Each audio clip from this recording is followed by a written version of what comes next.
이번에 아랍에미리트의 천궁2가 60발 중에 96%라는 요격 성공률, 이건 정말 경이롭다라고 하는 표현을 쓰는 게 맞는 게요. 일반적으로 요격 미사일의 시험 평가를 할 때 2발 중 1발, 그리고 3발 중 2발 이상일 때는 합격 판정을 받아요. 근데 이번에 우리가 실전에서 첫 검증을 했는데 96%라고 하는 거는 거의 다 막은 거잖아요. 그러니까요. 네, 그러니까 정말 대단한 거죠.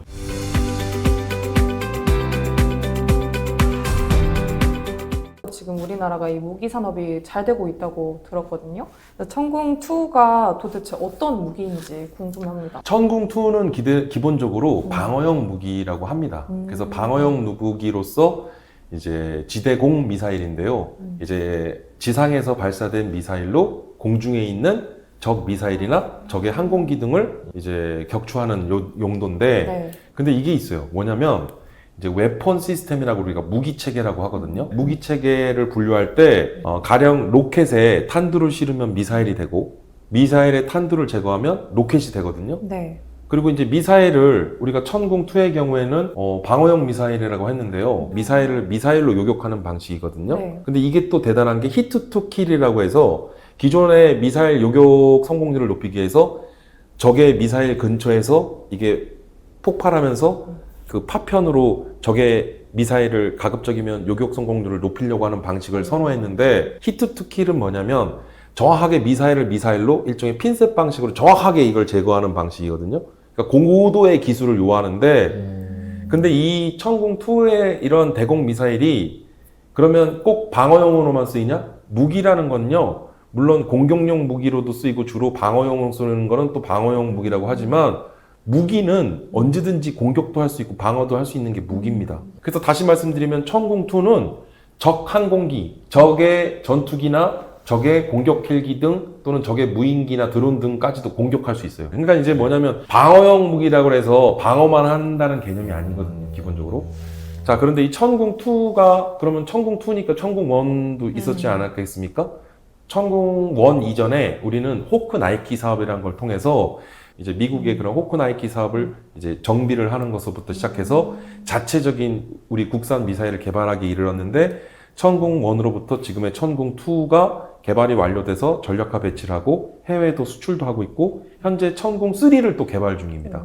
그래서 천궁3는 현존하는 지금의 천궁2보다 사거리와 명중률을 훨씬 더 높인, 그러니까 성능을 높이는 거죠.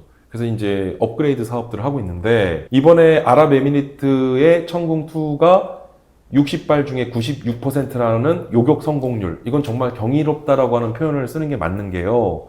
일반적으로 요격 미사일의 시험 평가를 할 때 2발 중 1발, 그리고 3발 중 2발 이상일 때는 합격 판정을 받아요. 그래서 지금 현존하는 전 세계 베스트셀러인 패트리어트 3, 그래서 우리가 팩3라고 하는 요격 미사일이 있는데, 이 팩3가 요격 성공률이 80% 미만입니다. 그래요? 70%대에 머무르고 있어요. 근데 이번에 우리가 실전에서 첫 검증을 했는데 96%라고 하는 거는, 그러니까 사실은 이 미사일 요격 체계라고 하는 거는요, 애당초 모든 미사일을 막는 개념이 아니에요. 처음에 대공방어 체계, 미사일 요격 체계가 처음 이제 이 개념이 나왔을 때는 이걸 100% 다 막는다는 개념이 아니에요. 애당초 100%는 다 못 맞는다부터 시작됐어요. 네. 그래서 피해를 최소화하겠다는 거거든요. 근데 96%라는 거는 거의 다 막은 거잖아요. 그러니까요. 네, 그러니까 정말 대단한 거죠. 근데 가성비도 굉장히 좋다고 들었거든요. 이제 패트리어트 팩3와 단순 비교를 하면 이제 포대라는 게 있는데요. 이 포대가 어떻게 구성이 되냐면 이제 미사일을 싣고 미사일을 발사를 하는 발사대가 있어요. 그리고 지휘소가 있습니다. 전장 통제를 할 수 있는 이제 지휘소. 그 다음에 이제 다기능 레이더가 또 있고요. 그 다음에 이제 또 전기를 공급할 수 있는 이동형 발전기 또 있고. 그러니까 이제 뭐냐면 지금 말씀드린 게 이게 또 참 아이러니한 게, 사실은 제가 뭐 인터넷 전문 신문사에 뭐 인터뷰를 하다가 우리가 천궁2가 러브콜 많이 받고 아랍에미리트에서도 지금 계속 후속 계약을 해서 좀 이 얘기를 하고 있다고 하는데, LIG 넥스1이 지금 체계 통합 업체이기 때문에, 근데 LIG 넥스1은 미사일이나 발사대 이런 거 공급해 주는데 아무 문제가 없는데, 문제는 발사대도 차량에 실어요. 그렇죠. 지휘소도 차량에 실어요. 그 다음에 다기능 레이더도 차량에 실고요. 발전기도 차량에 실어요. 네. 근데 그 차량이 없으면 이 포대가 운영이 안 돼요. 근데 그 차량은 우리나라에서 공급을 안 해요. 그건 체코의 타트라사라고 하는 자동차 회사가 있는데 그 체코의 타트라라는 회사에서 세시라는 트럭을 만드는데 그 세시 트럭 차량이 아랍에미리트의 청궁2 포대에 들어가는 차량을 제공하고 있어요. 근데 좀 이상한 게 굳이 왜 체코 걸 쓰는 거예요? 그러니까 우리나라 그 포터 마이티 좋은 거 많잖아요. 정확한 지적을 해주신 게 제가 지금 깜짝 놀랐는데 그럼 아마 구독자분들도 그러실 거예요. 왜 그럴까? 그러니까요. 일단 기본적으로 무기거래 시장은 정찰제 시장이 아닙니다. 그러니까 정찰제 시장이 아니라는 건요. 로비가 허용이 돼요. 네. 그래서 천문학적인 무기거래 과정에서는 또 엄청난 보이지 않는 로비를 하거든요. 중동은 특히나 로비가 합법이고 로비를 허용해요. 그래서 중간에 체코의 타트라사가 네. 아랍에미리트 왕실에 로비를 하지 않았을까? 그러니까 우리 천궁이 거기에 들어갈 때만 체코 걸 쓰는 거예요? 네.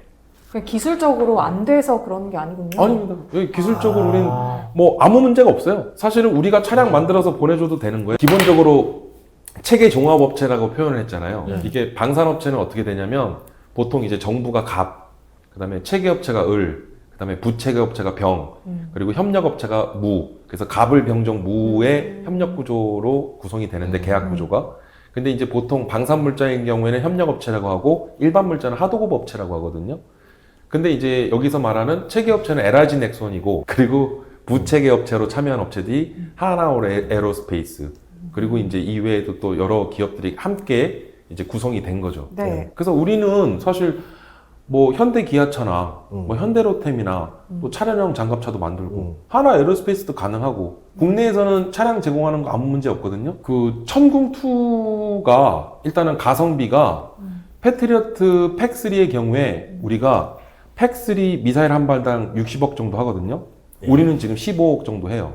그러면 적게는 3배, 많게는 4배 정도 가격 차이가 납니다. 네. 그러니까 성능도 우수한데 가격 경쟁력도 뛰어나. 이걸 세련된 표현을 우리가 가성비라고 하잖아요. 예. 가성비 자체만 봤을 때는 이건 압도적이라는 수준이라는 표현을 하는 게 맞을 것 같습니다. 그럼 요격률도 최고인데 가성비도 좋으면 근데 이게 있어요. 대공방어 체계는 기본적으로 다층 복합 체계라고 합니다. 그래서 고고도로부터 중고도, 네. 저고도로 이루어져 있는데 일단 1차 요격은 고고도 상공에서 1차 요격 시도를 해요. 그렇죠. 요격 네. 성공률을 높이기 위해서.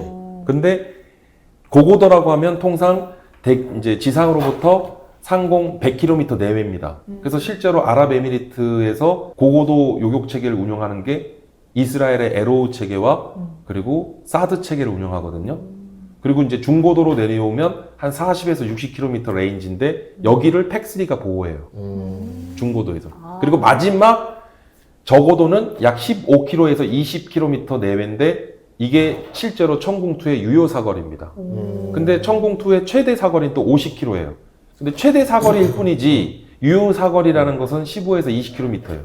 고고도에서부터 60km 상공에서 일단 요격을 해서 아주 심대하고도 중대한 위협이 될 수 있는 적의 그런 위협 미사일이나 또는 그 타격 수단 등을 그 1차, 2차에서 중고도와 고고도에서 요격을 해줬기 때문에 천궁2가 15에서 20km 정도 레인지에 들어오는 적의 미사일이나 그런 타격 물체를 요격할 수 있었던 것인데 제가 말씀드리려고 하는 이유는 분명한 사실은 우리나라의 천궁2가 이러한 96%라는 요격 성공률을 보여줬다는 것은 가히 경이적인 기록에 가까울 정도의 우수한 성능을 입증한 거다. 그쵸. 거기다가 가성비까지. 네.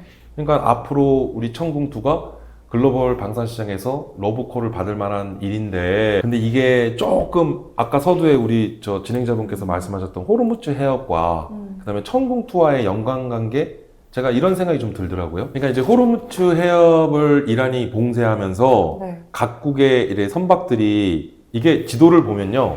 기본적으로 지금 우리나라도 지금 아덴만에 청해부대가 파견 나가 있잖아요. 네. 근데 아덴만마다 조금 더 올라오면 아라비아해가 있어요. 그리고 아라비아해에서 호르무즈 해협 쪽으로 들어가면 오만만이 있습니다. 네. 그리고 호르무즈 해협은 이게 정확하게 한 33km 내외의 조금 폭의 수로인데 이제 대형 유조선이 들어갈 수 있는 그 수로는 또 한정돼 있거든요. 네. 그리고 이제 아라비아해와 오만만을 지나 호르무즈 해협을 들어가면 페르시아만이 나와요. 그리고 이제 이란 영토 내에 그 위에 북쪽에는 카스피 호수가 있고 네. 근데 공교롭게도 이 아랍에미리트라는 나라가 이란이랑 거리상 매우 가까워요. 그리고 아랍에미리트 바로 옆에는 또 사우디아라비아라는 나라가 있습니다. 네. 그래서 아랍에미리트와 사우디아라비아는 이란과 같이 페르시아만의 페르시아해를 같이 공유하고 있거든요. 이게 지금 보면 이란이 최근에 사우디아라비아 원자력 발전소 타격하겠다고 그러니까 트럼프가 언급을 했어요.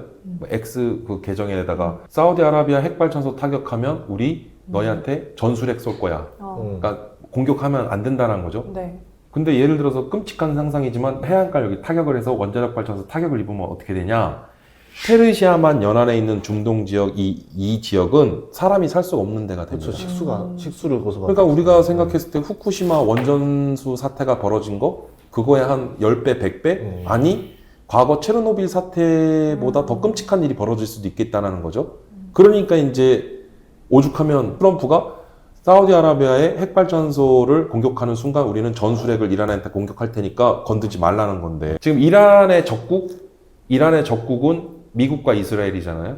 근데 이란이 미국과 이스라엘보다 더 끔찍히 싫어하는 나라가 있어요. 그게 사우디아라비아랑 아랍에미리트예요. 이게 중동 지역의 이슬람 국교 중에 수니파랑 시아파가 나뉘는데 이란이 수니파 국가들을 끔찍이 싫어하게 된 게 수니파와 시아파 간에 수백 년 동안 서로 원수지간이라는 거예요. 네. 그러니까는 이게 참 넌센스인 게 2020년에 아제르바이잔하고 아르메니아 간의 전쟁이 벌어지지 않습니까?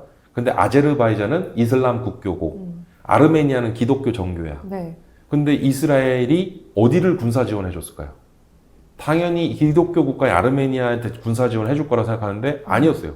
아제르바이잔에 대한 지원을 해줬어요. 그러니까 무슨 얘기냐면 그나마 아랍에미리트는 좀 나아요. 근데 아랍에미리트는 이란하고 사이가 좋았다가도 나쁘고 막 그런데 기본적으로 사이가 좋을 리가 없는데 아랍에미리트는 좀 특수한 나라인 게 일단 세 가지인데 첫 번째는 아랍에미리트는 일단 석유 산유국이잖아요. 네. 막대한 오일머니를 축적하고 있어요.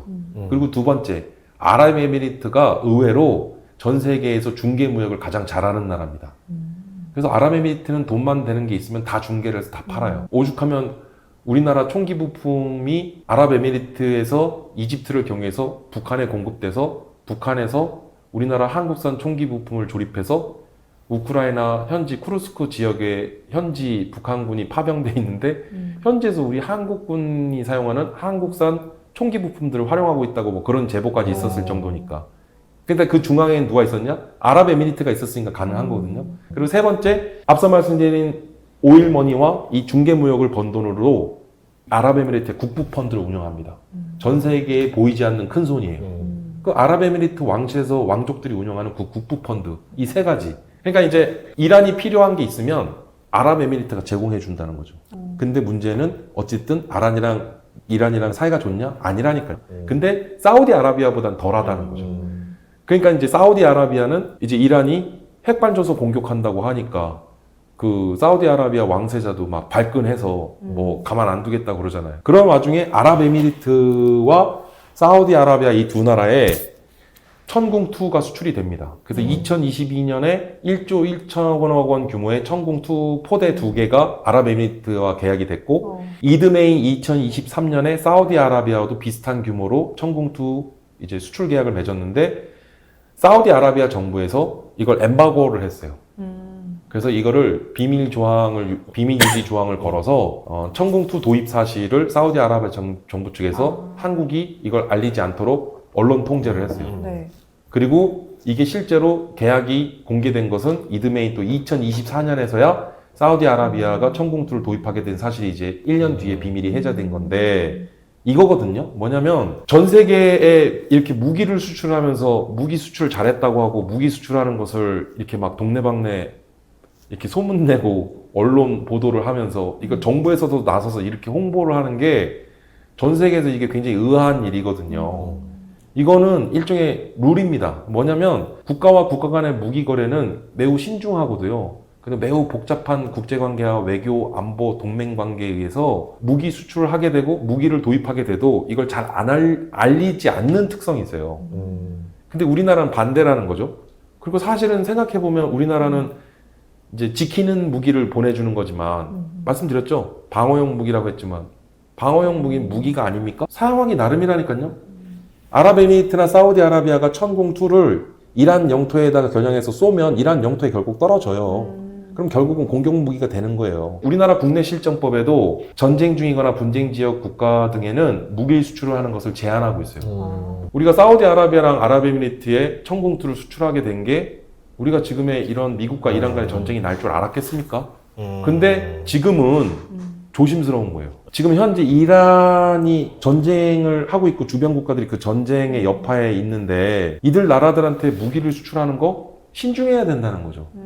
그러니까 이제 우리가 이게 무기 수출하는 것도 중요하다고는 하지만 전쟁 중인 나라, 어떤 나라에게는 슬픔이 되고 어떤 나라한테는 필요한 일이겠지만 반대로 그걸로 어떤 나라는 고통을 받을 수 있기 때문에 무기 수출은 매우 신중해야 된다. 그러니까 지금 보면 호르무즈 해협에 계류 중인 우리 한국 선박이 26척이라는데 지금 제가 지난주 확인한 정보에 의하면 그 중에 한 척은 우리나라 선박이 소유가 아니라고 그러더라고요. 우리나라 소유의 선박이 아니라서 이제 경유지도 있고 해서 한 척을 해협을 통과해 줄 수 있도록 승인해 줬다는데 30억을 돈을 내라고 한대요. 근데 통항세로 30억을 요구하는 게 이게 많은 건 아니에요. 왜냐면 그 유조선을 기준으로 보면 유조선 한 척당 그 적재하고 있는 원유량이 한 3천억 정도 되거든요, 가치가. 배럴당 1달러 정도. 네, 배럴당 1달러 정도 되는데 그러면 3천억에 30억이면 솔직히 100분의 1이니까 1%잖아요. 그럼 1%를 통항세를 내는 거는 뭐 상식적인 수준에서 이 정도는 낼 수 있다. 하물며 300억, 10%를 내라고 해도 300억을 내고라도 배를 일단 유조선을 우린 데리고 와야 되는 상황인데 근데 참 아이러니한 게 프랑스 선박, 말레이시아 선박, 하물며 일본 선박까지도 통항을 허가해 줬거든요. 중국 선박은 뭐 애당초 다 보내줬고 한국 선박은 26척을 통과를 안 시켜준 거예요. 그래서 제가 좀 걱정이 됐어요. 이란이 이 천궁2에 대해서 좀 불편하게 생각하겠다. 왜냐하면 아랍에미리트에서 자기들이 급하니까 비행기까지 끌고 와서 천궁2 미사일을 실어서 가져갔어요. 그리고 한국 정부랑 한국 방산업체한테 굉장히 감사하다는 서신도 보내주고 그걸 뭐 또 공개를 했는데 SNS에 그 이란이 전 세계에서 이런 외신 매체나 이런 거 바로 이웃 나라에서 벌어지는 일을 모를까요? 그 일종의 괘씸죄? 그러니까 이제 우리가 이란의 눈치를 보자는 게 아니라 남의 나라에 지금 우리가 이게 자칫하면 휘말려 들어갈 수 있다니까요. 그러니까 제가 사실 지난주 이거 말씀드리기 굉장히 조심스러운데 자세한 말씀은 좀 곤란하다는 양해를 좀 구하면서 말씀드리자면 최근에 주한 이란 대사관 측에서 이란 정부에 한국 정부에 대한 항의 서한을 보냈고 그 서한이 공식 비공식 루트를 통해서 우리 한국 정부에 전달이 됐어요. 근데 거기에 실제로 천궁2가 명시돼 있다고 하더라고요. 우리는 어떻게 대응했을까요? 천궁2는 방어용 무기다 했더니 이란 정부에서 더 화가 난 거죠. 그걸 모르고 우리가 서한을 보냈겠냐는 거죠. 근데 이제 생각을 해보십시오. 무기라는 거는 방어용 목적으로 쓸 때는 이제 방어용이 되기도 하지만 아니 이란의 항공기나 이란의 무인기를 공격해서 격추시키는 거는 그건 공격행위가 아닌가요?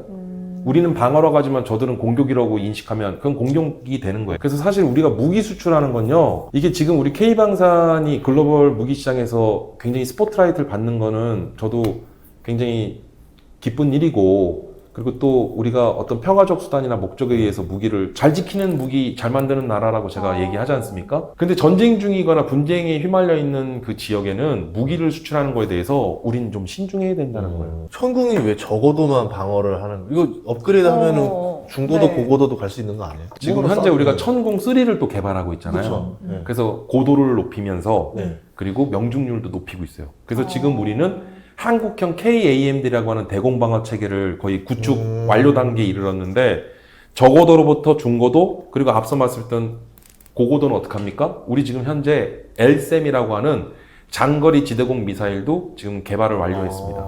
그래서 이제는 우리 한국형 대공방어 체계의 수준을 고도화해 나가고 있는 거죠. 우리는 이제 만드는 게 어쨌든 북한의 핵이잖아요. 그러면 핵이 날라오면은 천궁으로도 방어가 되는 거예요? 아니면 천궁으로 요격하면 너무 저고도라서 안 좋은 거예요? 일단은 이게 있어요. 뭐냐면 이란이나 북한 등 이런 약간 권위주의 국가들의 특징이 뭐냐면 방어용 무기보다는 공격용 무기에 집중을 해요. 거의 뭐 올인은 한다고 해도 무방한데요.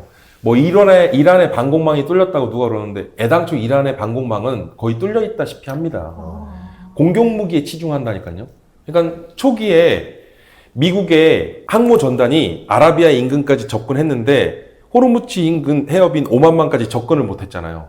그 이유가 네. 왜 그런지 아세요? 미사일 한 방이면 항공모함을 타격할 수 있는데 예. 그럼 미사일 한 발로 항공모함이 침몰할 수 있는데 그럼 위협을 무릅쓰고 호르무즈 해협 인근으로 항모 전단에 항공모함을 작전을 전개시키기가 위험이 너무 큰 거예요. 그래서 지금 한 15척 정도의 순양함함과 구축함 등을 동원해서 호르무즈 인근 해협에서 뭐 기뢰 제거 작업도 한다고 하고 거기에 뭐 직접적인 통제권을 주도권을 잡겠다고 미국이 이러는데 그래서 지금 아라비아 해에 대한 전체적인 해상 통제권을 하려고 지금 3개의 항모 전단을 지금 인근에 다 집결시켰거든요.